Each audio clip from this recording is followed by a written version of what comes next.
जय श्रीराम मंडळी, आज आपण बनवणार आहोत माझ्या आवडीचे तळणीचे मोदक। हे आपण गव्हाच्या पिठापासून बनवणार आहोत। तांदूळाच्या पिठाच्या उकडलेल्या मोदकापेक्षा हे मोदक बनवायला सोपे जातात आणि चवीलाही खूप छान लागतात। हे मोदक करंजी सारखे एकदम खुसखुशीत तयार होतात। रेसिपी खूप सोपी आहे। चला तर मग आपण रेसिपीला सुरुवात करूया। इथे मी 1 कप गव्हाचं पीठ घेतलेलं आहे। 1 कप बारीक रवा घेतलेला आहे, ज्याला चिरोटी रवा सुद्धा म्हणतात। यात मी चिमूटभर मीठ घातलेलं आहे। आता हे आपण कोरडं थोडंसं मिक्स करून घेऊया। यात आपल्याला तुपाचं मोहन घालायचं आहे। त्यासाठी मी इथे 2 चमचे तूप घेतले। तूप आपल्याला एकदम कडकडीत गरम करून घ्यायचं आहे आणि इथे आपलं तूप छान गरम झाले। आपण हे पिठामध्ये टाकून घेऊया। तुपाऐवजी तुम्ही तेलही टाकू शकता। गरम कडकडीत तुपामुळे आपले हे मोदक खुसखुशीत होतात। आता आपण हे मिक्स करून घेऊया। सुरुवातीला आपण हे तूप गरम असल्यामुळे चमचाने मिक्स करत आहोत। आता आपण हे छान हाताने चोळून घेऊया, म्हणजे तुपाचं कोटिंग झालं पाहिजे या रव्याला आणि पिठाला। इथे मी हे छान चोळून घेतले। याची मूठ सुद्धा वळल्या जात आहे आणि हलकासा कलरही चेंज झालेला आहे। आता आपण हे मळून घेऊया। यासाठी मी इथे दुधाचा वापर करत आहे। तुम्ही पाण्याचाही करू शकता। दूध हे नॉर्मल टेम्परेचरवरचं आहे।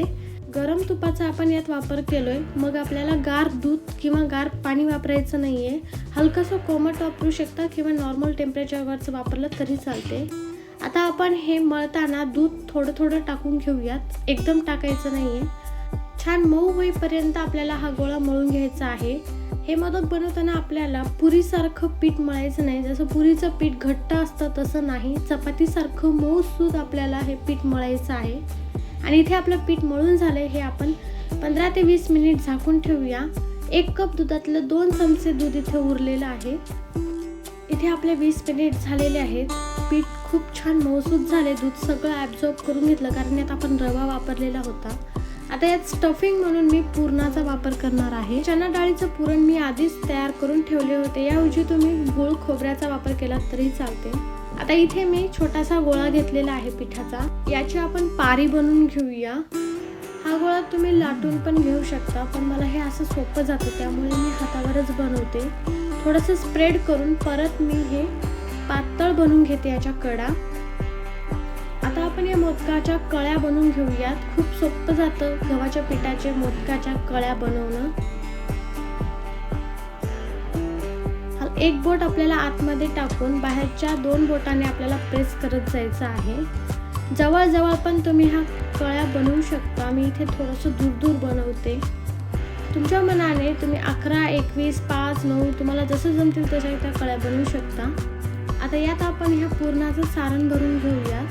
गूळ खोबऱ्याच्या मोदकापेक्षा मला हे पुरणाचे मोदक प्रचंड आवडतात। आता आपण ह्या ज्या कळ्या बनवलो तर एका साईडने करून घेऊया आणि असं एकत्र करत आपण हे मोदक बंद करून घेऊयात। आणि सगळ्यात शेवटी ह्या प्लेट्स एकत्र आल्यावर आपण ते चिटकून घेऊयात। हे अशा पद्धतीने मोदक बनवलात तर ते एकदम मस्त कळीदार होतात आणि दिसायलाही खूप छान दिसतात। इथे आपला हा मोदक तयार झालाय। आता आपण बाकीचे मोदक करून घेऊया। या मोदकाच्या ज्या कळ्या आहेत, प्लेट्स आहेत, ते तुमच्या आवडीप्रमाणे 5, 7, 9, 11, 21 असे बनवू शकता। गणपती आपला 11 दिवस असतो। आपण 11 दिवस नैवेद्य दाखवतो। 11 दिवस नैवेद्य दाखवायचं म्हणल्यावर आपल्याला सुचत नाही, त्यावेळेस तुम्ही हा मोदक बनवून दाखवू शकता। आता आपण मोदक तळून घेऊया। त्यासाठी मी गॅसवर तापवायला तेल ठेवले। यात छोटासा पिठाचा गोळा टाकलेला आहे मी। आपलं तेल हलकंसं गरम झालेलं आहे। आता यात आपण मोदक सोडूया। कधीही मोदक तळताना तेल एकदम कमी गॅसवर तळून घ्यायचं आहे आणि तेलाचं तापमान जास्त नसेल याची काळजी घ्यायची आहे। हे मोदक थोडेसे मोठे असतात, त्यामुळे ना तळायला जरा वेळ लागतो। आतपर्यंत छान तळून घेण्यासाठी कमी गॅसवर 5 ते 7 मिनिट तळून घ्यायचं आहे। इथे आपल्या मोदकाला ब्राऊन कलर यायला सुरुवात झालेली आहे। हे मोदक चमच्याने कंटिन्यू खालीवर करत सगळ्या बाजूने छान तळून घ्यायचं आहे। आणि इथे आपले मोदक छान तळून झालेले आहेत, बघू शकता तुम्ही। खूप जास्त डार्क कलर केलेला नाही मी या मोदकाचा। हे मोदक तळण्यासाठी मला 8 मिनिट लागलेले आहेत। आता आपण हे बाहेर काढून घेऊया। खूप कमी गॅसवर मी हे मोदक तळून घेतलेले होते। आता यात आपण दुसरी बॅच टाकून घेऊया. हे मोदक एकदाच बनवून ठेवायचे नाही.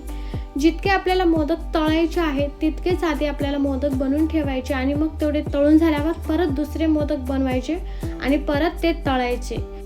आणि इथे आपली ह्या मोदकाची दुसरी बॅच पण तळून झालेली आहे. आपण हे पण बाजूला काढून घेऊया.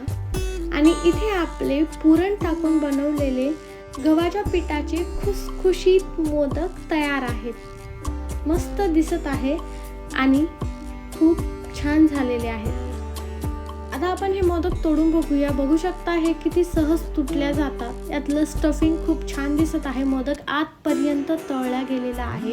आय होप तुम्हाला आजची ही गव्हाच्या पिठाची मोदकाची रेसिपी आवडली असेल. आवडली तर व्हिडिओला लाईक, शेअर, सबस्क्राईब नक्की करा आणि गणेश चतुर्थीला हे मोदक नक्की बनवून बघा. धन्यवाद व्हिडिओ शेवटपर्यंत बघितल्यामुळे. पुन्हा भेटूया अशाच नवीन रेसिपीसोबत. तोवर मस्त खा, मस्त राहा. Bye bye. जय श्रीराम.